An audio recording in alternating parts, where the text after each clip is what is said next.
നമ്മുടെ സ്നേഹത്തിന് മഞ്ഞപ്പിത്തം ബാധിച്ചിരിക്കുന്നു. കണ്ണുകളിലും നഖങ്ങളിലും മൂത്രത്തിലും അത് മഞ്ഞയായി പടരുന്നു. ഒടുവിൽ അത് ഹൃദയത്തെയും മഞ്ഞയാക്കും. രോഗവും പ്രണയവും തമ്മിലുള്ള ഈ വിചിത്രമായ ഇഴചേരലാണ് മോഹമഞ്ഞ എന്ന പുസ്തകത്തിലൂടെ KR മീര നമുക്ക് വരച്ചു കാണിച്ചു തരുന്നത്. എന്താണ് ഈ മഞ്ഞ? അത് വെറുമൊരു നിറമാണോ, അതോ ഒരവസ്ഥയാണോ? മലയാള സാഹിത്യത്തിൽ പെണ്ണെഴുത്തിന്റെ കത്തുന്ന ലാവയായി മാറിയ എഴുത്തുകാരിയാണ് KR മീര. പ്രണയത്തെയും കാമത്തെയും മരണത്തെയും ഇത്രമേൽ തീക്ഷ്ണമായി ആവിഷ്കരിച്ച മറ്റൊരു എഴുത്തുകാരി സമീപകാലത്തുണ്ടായിട്ടില്ല. ഇന്ന് നമ്മൾ ചർച്ച ചെയ്യുന്നത് മീരയുടെ മാസ്റ്റർ പീസ് എന്ന് വിശേഷിപ്പിക്കാവുന്ന ചെറുകഥാ സമാഹാരമായ മോഹമഞ്ഞയെക്കുറിച്ചാണ്. ആശുപത്രിയിലെ മഞ്ഞ വെളിച്ചമുള്ള ഒരു വാർഡിലാണ് കഥ തുടങ്ങുന്നത്. കേന്ദ്ര കഥാപാത്രമായ സ്ത്രീയും പുരുഷനും മഞ്ഞപ്പിത്തം ബാധിച്ച രോഗികളാണ്.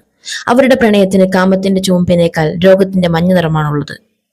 രണ്ടുപേരും വിവാഹിതരാണ്, മക്കളുണ്ട്. എന്നാൽ അവരുടെ ദാമ്പത്യം ആർക്കും വേണ്ടാത്ത പഴയൊരു കെട്ടിടം പോലെ ശൂന്യമാണ്.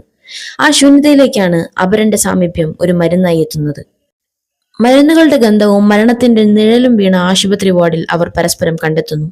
അവരുടെ നോട്ടങ്ങൾ കൈമാറുന്നത് പ്രണയമല്ല, മറിച്ച് ഒരേ രോഗം ബാധിച്ചവരുടെ സഹതാപവും വശ്യതയുമാണ്. കഥയിലെ ഏറ്റവും പ്രധാനപ്പെട്ട ഭാഗം അവർ ആശുപത്രിയിൽ നിന്ന് പുറത്തു കടന്ന് ഒരു ലോഡ്ജ് മുറിയിൽ എത്തുന്നതാണ്. അവിടെ വെച്ച് അവർ തങ്ങളുടെ ശരീരങ്ങൾ പങ്കുവയ്ക്കുന്നു. എന്നാൽ അത് വെറും ഒരു അവിഹിതം എന്ന ലേബലിൽ ഒതുങ്ങുന്നില്ല.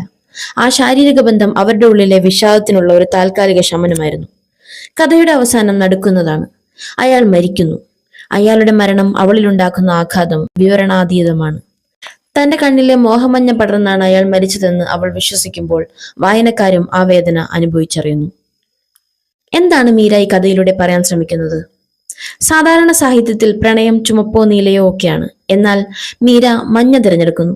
മഞ്ഞപ്പിത്തം ബാധിച്ചാൽ എല്ലാം മഞ്ഞയായി കാണുന്നത് പോലെ മോഹം ബാധിച്ചവന്റെ ലോകവും ആ നിറത്തിലായിരിക്കും. അതൊരു ഒബ്സഷൻ മാത്രമാണ്.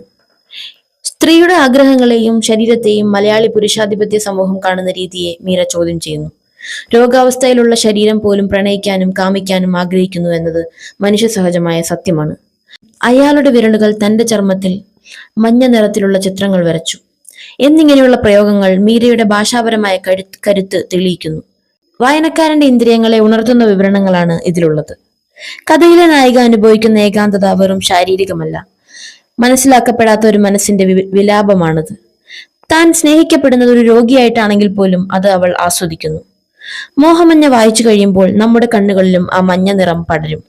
പ്രണയം എപ്പോഴും ശുദ്ധമായിരിക്കണം എന്ന് വാദിക്കുന്നവർക്കുള്ള മറുപടിയാണ് ഈ കഥ. അത് അശുദ്ധമായേക്കാം, രോഗാതുരമായേക്കാം, പക്ഷേ അത് സത്യമാണ്. ഈ പുസ്തകത്തെ കുറിച്ച് പറയുമ്പോൾ അതിലെ ഏറ്റവും മനോഹരമായ മറ്റൊരു വഴിയോടുകൂടി തന്നെ നമുക്കിത് അവസാനിപ്പിക്കാം. പ്രണയത്തിന്റെ നിസ്സഹായതയെ ഇതിലും മനോഹരമായി എങ്ങനെ പറയാൻ കഴിയും?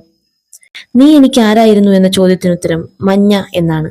എന്റെ കണ്ണുകളിൽ പടർന്ന മഞ്ഞ, എന്റെ രക്തത്തിൽ കലർന്ന മഞ്ഞ, ഒടുവിൽ നിന്നെ എന്നിൽ നിന്ന് തട്ടിയെടുത്ത അതേ മഞ്ഞ. പ്രണയത്തിന്റെ നിസ്സഹായതയെ ഇതിലും മനോഹരമായി ഒരാൾക്ക് വിവരിക്കാൻ കഴിയുക അസാധ്യമാണെന്ന് തന്നെ നമുക്ക് പറയാനാകും.